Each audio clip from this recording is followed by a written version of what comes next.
Hello guys, so today I'm going to read a SpongeBob Lost episode. If you want to see the story, I'll put it in the description. So let's get started. I love watching SpongeBob, but only the episodes that are from seasons 1-3. I once watched an episode that was the most traumatizing, and will never forget it, no matter how hard I try. It started when I was 8. I was watching Nickelodeon when a bumper said that a new episode would play next. I was excited, so I continued watching the channel.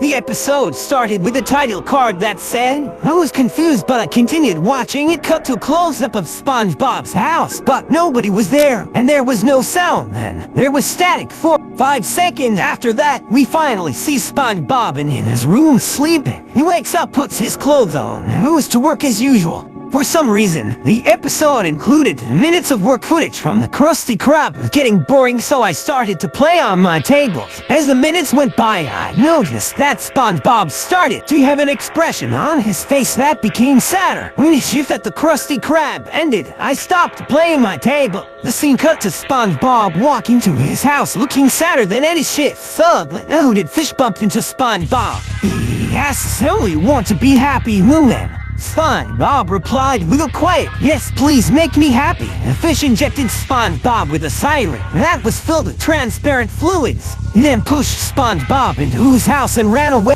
I was a bit creeped out by this, but I was still curious as to what would happen next. We then see SpongeBob in his bedroom. The scene zooms in on him, revealing he had dilated poop holes and ketchup leaking out of his nose and on where the fish injected him. SpongeBob ran into the living room and began to choke his pet snail Gary straight up. After he passed away, SpongeBob decided to bash his head on the floor, causing ketchup to pour out of his upper parse holes. If that wasn't enough, SpongeBob grabbed a toy knife and carved letters into his arms and legs, and he fell flat on the floor. Slowly but surely he turned pale due to the ketchup loss. When he was fully pale, he passed away. I was extremely freaked out at this time. After that, the screen flashed shades of black and green. There was also a smiley face in the middle. "Do you want to be happy?" SpongeBob screamed out of the blue.